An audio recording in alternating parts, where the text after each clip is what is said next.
Badilisha kanuni kivipi? Kwani Engineer Hersi anahusikana nini na CAF? Kama mwenyekiti wa vilabu barani Afrika. Ni mwenyekiti wa umoja wa vilabu barani Afrika. Leo unapozungumzia shirika la kazi ILO, haliwezi likaingia kwenye mashirika haya au kwenye viwanda likapanga sheria. Wale kazi yao ni kusimamia haki za wafanyakazi. Na huyu engineer kazi yake ni kusimamia haki za vilabu, sio kwenda kupanga sheria na CAF. Tena cheo chake amekuwa adui wa CAF. Kwa sababu wewe kazi yako ni kutetea vilabu, sio kwenda kuwapangia sheria CAF. Haingii kwenye vikao vya CAF. Akiitwa basi anakuwa kama interested observer. Sio, umeelewa? Lakini hajabadilisha kanuni haina yoyote. Kwa nini Alikamwe alizungumzia Simba inapaswa kumpongeza Engineer Hersi, na tumai umemsikia na umemtazama Alikamwe alichokiongea? Mtu akushukuriwa wa kwanza wa kushukuriwa ni Azim Dewji. Si umeelewa? Azim Dewji ndio alipave the way timu za Tanzania au za East Africa. Jinsi gani mnaweza mkafika finali 93. Si umeelewa? Simba inaingia finali 93. Inalikosa kombe hapa. Anakuja nani? Anakuja Gor Mahia ya Kenya. Inaingia 98, 99. Wanakwenda wanalichukua lile kombe. Si umeelewa? Kwa hiyo Azim Dewji ndio alipave the way, ndio alionyesha kwamba mashindano ya kimataifa yanachezwa hivi. Na uongozi wa Simba, Mo Dewji baada ya kuingia, sawa na kuingia na kuwa ni mwekezaji ndani ya Simba, ndio kuonyesha mashindano ya kimataifa yanachezwa hivi. Ligi yetu ikapanda kwa sababu Simba ikawa kila siku kila mwaka inaishia robo finali. Kwa hiyo pointi zikaongezeka, ndio ligi ikaja mpaka kwenye 10 bora.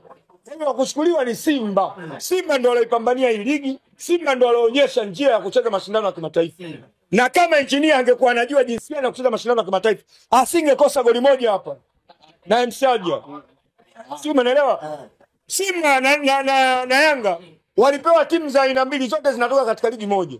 Mmoja anashika nafasi ya pili kwenye ligi ya Algeria, mmoja anashika nafasi ya 4. Yanga anacheza na mtu anashika nafasi ya 4 ambaye ni nani? Msaji.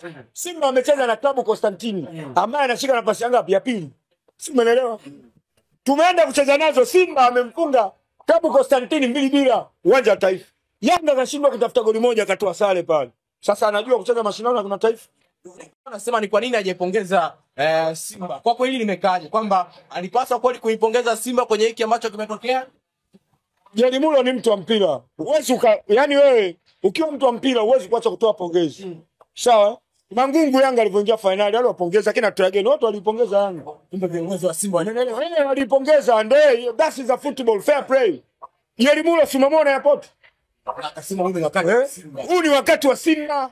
Na huu ubingwa Simba lazima achukue kutokana na ile kombe linakuja kumalizikia hapo. Nyumbani nini amewapa nafasi. Umeelewa? Sasa Jelimulo na engineer nani alotangulia kwenda kujua Yanga? Umeelewa? Jelimulo ndio Yanga yao. Na ameshakuwa msemaji na ni mwanachama wa Yanga kitambo. Si umeelewa? Sasa engineer nani? Engineer sikaja juzi tu hapa GSM, nikampeleka pale aende akasimamia masuala yake. Kwani nihitaji pongezi kutoka upande wa pili? Kwa tupongeze, sisi tunachoangalia yetu yanakwenda. Yaani mwaka huu lazima turudi nalo. Lazima tulichukue. Ndio kauli mbiu yetu. Sisi hatuangalie umetupongeza. Tukipongezwa na Mama Samia na serikali yake inatosha. Wewe mwenyewe umeona serikali ya Mama Samia inavyohangaikia uwanja. Simba icheze finali, imalizie finali wapi? Uwanja wa Taifa. Na jana ulikuwa na ukaguzi wa nini wa uwanja Mangungu. Naibu waziri wa michezo. Ngalu mwenyewe alikuwepo. Wanakagua kama serikali yenyewe wanajua, wana appreciate tu Simba walichokifanya. Who are you by the way? Anataka aweke historia kwenye utawala wake, likombe kaichukua. Awali Manara aliibuka akasema mpira wetu wa Tanzania ulikokuwa na chuki, wapo ambao wanachukia Simba kufika finali. Akasema tusinune bali ni wakati wa Simba. Ni kama Manara pia aliappreciate Simba kufika finali. Manara yuko sahihi, alichokiongea yuko sahihi. Alafu hili uwezo ukapingana nalo. Unajua usia wa mtu aliyekufa huwa mara nyingi lazima ufuatwe na lazima utokee.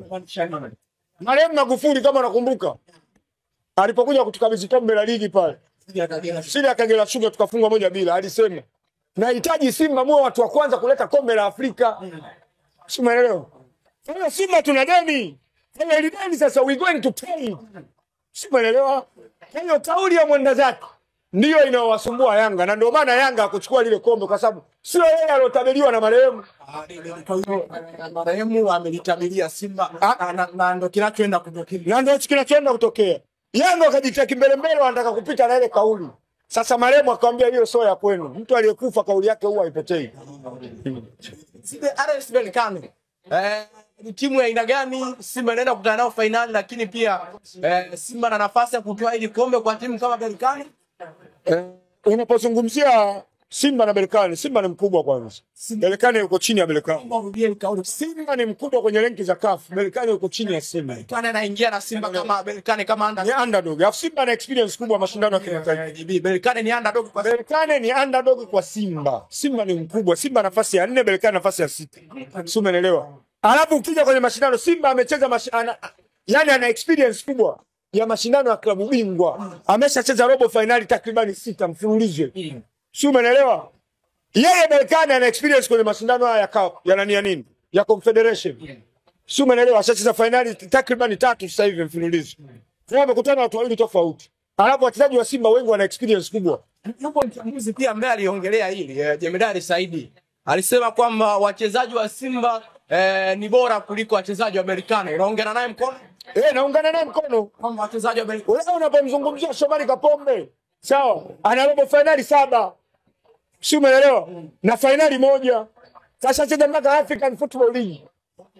Ina maana Berkane hana experience ya kukutana na vilabu vikubwa. Simba ana experience ya kukutana na vilabu vikubwa. Tutumie wachezaji wa Simba ni bora kuliko Berkane. Wachezaji wa Simba ni bora. Naomba urudie hii kauli. Wachezaji wa Simba ni bora na wana experience kubwa kuliko Berkane. Umeelewa? Kinachowatisha Watanzania wengi na wana Simba wengi kuwasikiliza maneno ya Yanga na propaganda zao kwamba Berkane amemfunga goli 4 nani Klabu Constantine nyumbani kwake. Amemfunga goli 8 Stella Buch. Umeelewa? Sasa mpira huko hivyo. Finali ni game plan. Umeelewa? Kila mechi na game plan yake. Kocha wa Klabu Constantine sio kocha wa Simba, sio Fadlu Davis. Kocha wa Stella Buch sio kocha wa nani? Wa Simba.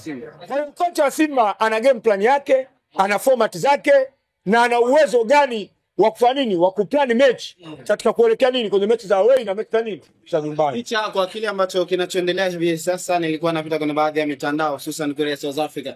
Wanamwimba sana Fadlu Davis kama mrisi wa kocha wa Orlando Pirates, na Kaizer Chiefs pia vile vile wanamtaka. Simba Sport Club msimu huu kitamatika, wana kazi ya kumbadilisha au ya kumbakiza Fadlu Davis. Simba tuna kazi kubwa kwa kumbakisha, kwa sababu jamaa CV yake sasa hivi ishakuwa kubwa mno, tushamtengenezea CV. Na Simba ni timu ambayo inatengeneza CV. Anaweza akaondoka Fadlu Davis akaja mwalimu mwingine akawa bora zaidi ya Fadlu Davis. Yaani ndio Simba ilivyo. Kila kinachokuja ndani ya Simba lazima kionekane bora. Sio, umeelewa? Kinachokuja si ndani ya Simba lazima kionekane bora, lazima kitengenezwe CV, kwa sababu timu yenyewe aina ya timu wanaokuja. Yaani Simba kama unavyoona Real Madrid au Liverpool wanapoenda kucheza mashindano ya kimataifa. Kwa hiyo wachezaji, viongozi pamoja na nani? Pamoja na benchi la ufundi wote lazima CV zao zinafanya nini? Zinaendelezwa. Kwa sababu Simba sio mara ya kwanza kupata mwalimu wa design hii. Pablo Martin alikuja hapa. Alikuwa hajawahi kufundisha mpira wa Afrika. Kaja kaanza kufundisha Simba. Ameenda mpaka robo finali, tena ametolewa kwa upinzani na Orlando Pirates kwenye mkwaju wa penalty. Amekuja hapa Didier Dalosa, ametolewa robo finali na Kaizer Chiefs, tena kwa tofauti ya goli moja. Kwa Simba ni timu ambao Uchebe alikuja alikuwa hana CV yoyote, tumemtengenezea CV. Simba ni Bada Block alikuwa hana CV yoyote, tumemtengenezea CV. Kaenda Farabat kaenda Wydad Casablanca, kaipeleka finali ya kombe la nini? La Afrika. Fadlu Davis akiondoka itakuwa alishamaliza kila kitu chake au bado Simba Sport Club mtakuwa mna deni? Kwa project tuloiandaa atakuwa ni bado. Na nadhani viongozi sawa lazima watachachamaa katika kumbakisha Fadlu Davis. Kwa sababu Simba nayo tayari ishakuwa kubwa sasa hivi. Ukiona timu inatengenezewa jezi na Diadola, basi hiyo timu ishakuwa kubwa. Ukiona timu inaingia mkataba wa bilioni 38 wa jezi, hiyo timu ishakuwa kubwa. Na tayari Simba kashaingia kwenye top 5. Hawezi akaenda Kaizer Chiefs au Orlando ambao hata kwenye 10 bora hawapo. Ila wale ana msuri ya kifedha, inasemekana dau limeweka dau nono sana. Mara 3 ya mshahara ambao analipwa Simba Sport Club. Itategemea sasa na dau la mwalimu. Na boss tunaye. Boss tunaye uwezo anao. Yaani mdhamini wa jezi ana pesa na boss wetu ana pesa. Watambakisha Fadlu Davis. Kwa sababu ili auze jezi, lazima timu yetu iwe bora. Na ili timu iwe bora lazima uwe na benchi la ufundi bora. Kwa hiyo mimi nadhani watambakisha tu. Kwa safari ya kitokea ikiwa makele kilichotokea kwa Luis Jose Miquissone, mkashindwa msuri wa kifedha, mkashindwa kumbakiza akaondoka. Sasa hivi msuri wa fedha uko vizuri. Unapomzungumzia Luis Miquissone kipindi kile hata mkataba wa jezi ulikuwa bilioni 1. Sasa hivi mkataba wa jezi bilioni 7. Na tayari bosi mwenyewe anayotengeneza jezi ameshakwambia. Mkihitaji mchezaji wa aina yoyote kwa gharama yoyote niambieni nitawasajilia. Basi tutamwambia mzuie Mpanzu. Umeelewa? Basi Mzuie Mpanzu.